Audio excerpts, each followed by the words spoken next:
Buongiorno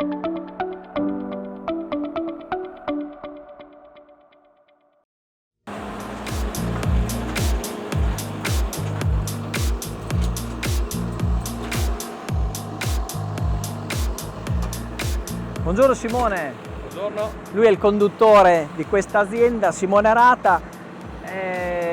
È più facile fare agricoltura con questi mezzi, Simone? Con questi mezzi sì. Abbiamo visto che scendevi dal trattore, il mezzo continuava ad andare in autonomia perché il GPS ti aiuta. Il GPS ci aiuta, certo. No, adesso con le tecnologie oggi in effetti risparmiamo tempo, manodopera, ottimizziamo i tempi sicuramente del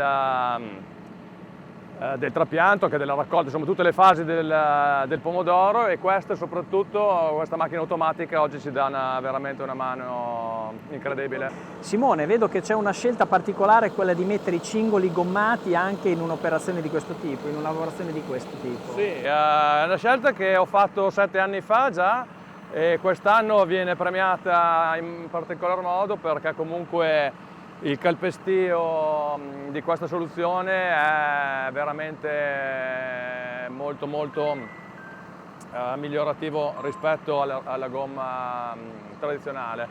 Quanti ettari hai investiti a pomodoro da industria? Una novantina, 90 ettari.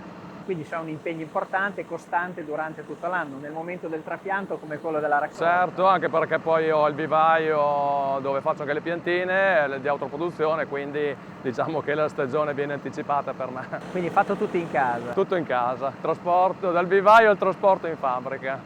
Una curiosità, questo è un investimento importante, sia Certo. per quel che riguarda la trattrice come anche la seminatrice.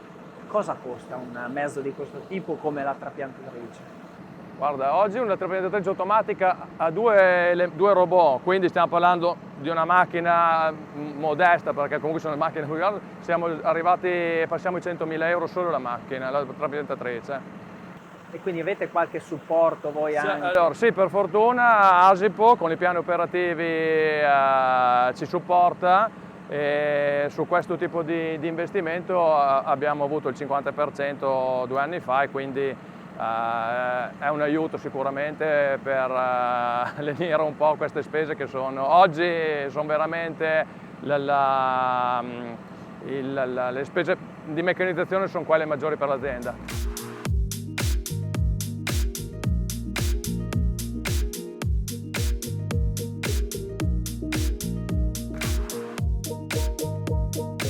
Siamo ancora in territorio piacentino, in comune di Gossolengo. Questa è un'altra azienda, la trapiantatrice è simile ma non è la stessa, e sono in compagnia di Giovanna Balordi, tecnico di Asipo. Abbiamo visto diversi sesti di impianto, diverse macchine come quella che in questo momento sta passando. Intanto Davide ci ha lasciato ed è andato sulla macchina, vuole controllare di persona com'è il lavoro. Allora, quello che vediamo qua è diciamo la manichetta, quella che viene chiamata tecnicamente, che viene messa a dimora nel momento in cui viene trapiantato il pomodoro, e quindi è una localizzazione precisa dell'acqua in questo caso. Acqua e concime. Acqua e concime. Viene stesa proprio al momento del trapianto, e quindi vengono messe a dimora le piantine, stesa la manichetta a circa 10 cm di distanza dalla fila delle piante. Qui vediamo un sesto di impianto, diciamo, con una tecnica molto recente, con una prosa 2 metri e un'interbina di 80 cm. Infatti abbiamo 2 ale gocciolanti, una per fila proprio, e viene posizionato il concime sempre vicino alle piante sotto l'ala gocciolante, in modo da poi favorire anche l'assorbimento del concime da parte delle piantine e avere un effetto di partenza migliore delle piante di attecchimento. Giovanna, io ho notato una cosa, nell'azienda che abbiamo visitato poco fa c'erano dei contenitori delle piantine che erano di un colore diverso e anche di un materiale diverso. C'è una differenza, quindi c'è qualcosa che cambia anche nella protezione della pianta? Sì, diciamo che stiamo cercando sempre delle tecniche nuove per sia seminare il pomodoro, quindi allevarlo in vivaio, anche poi in campo. Appunto in vivaio sta prendendo piede l'utilizzo di contenitori in plastica che sono sempre poi riutilizzabili per diversi anni e hanno dei vantaggi anche poi specialmente con le trapiantatrici automatiche, perché essendo lisci si sfilano meglio, sono leggeri, vanno abbastanza bene. Mentre in questa azienda abbiamo l'utilizzo dei soliti contenitori di polistirolo che sono più leggeri, però poi devono essere smaltiti, quindi non possono essere utilizzati. Quindi stiamo cercando di trovare delle tecniche a minore impatto ambientale, quindi dalla irrigazione con la gocciolante per efficientare l'utilizzo dell'acqua e del concime all'utilizzo anche di contenitori in plastica. Giovanna, facciamo due chiacchiere con il proprietario di questo fondo, Stefano Rebecchi, che raggiungiamo, che la vedo attento, Sì. che controlla le operazioni. Stefano Rebecchi conduce questo fondo. Buongiorno Stefano, abbiamo visto diversi tipi, non diversi, abbiamo visto un altro tipo di trapiantatrice. Tu produci pomodoro, quanti ettari mediamente all'anno?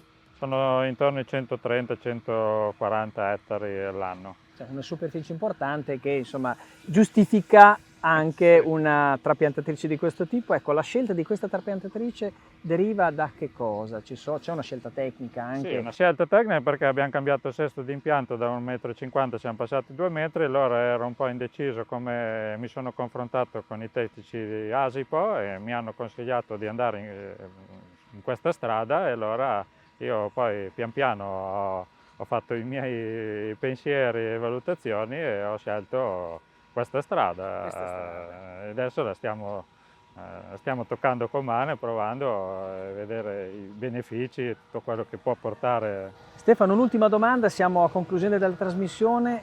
Secondo te l'annata come si prospetta?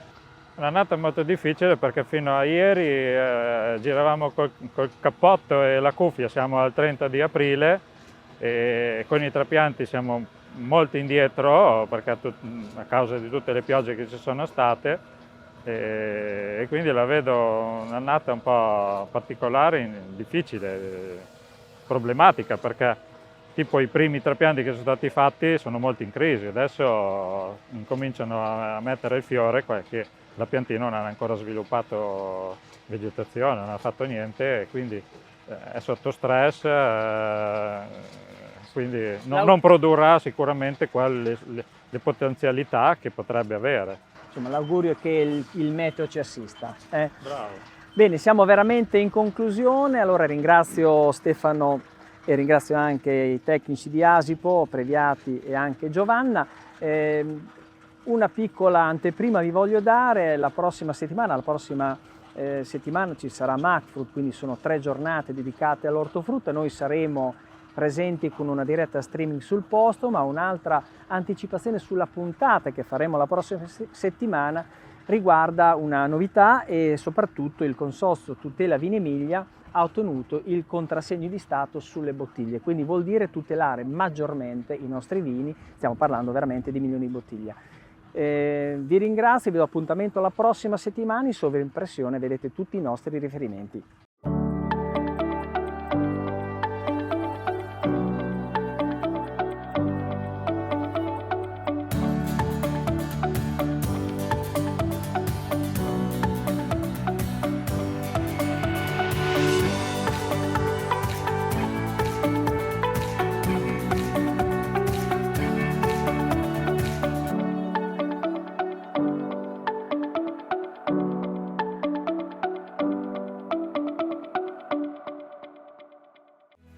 In collaborazione con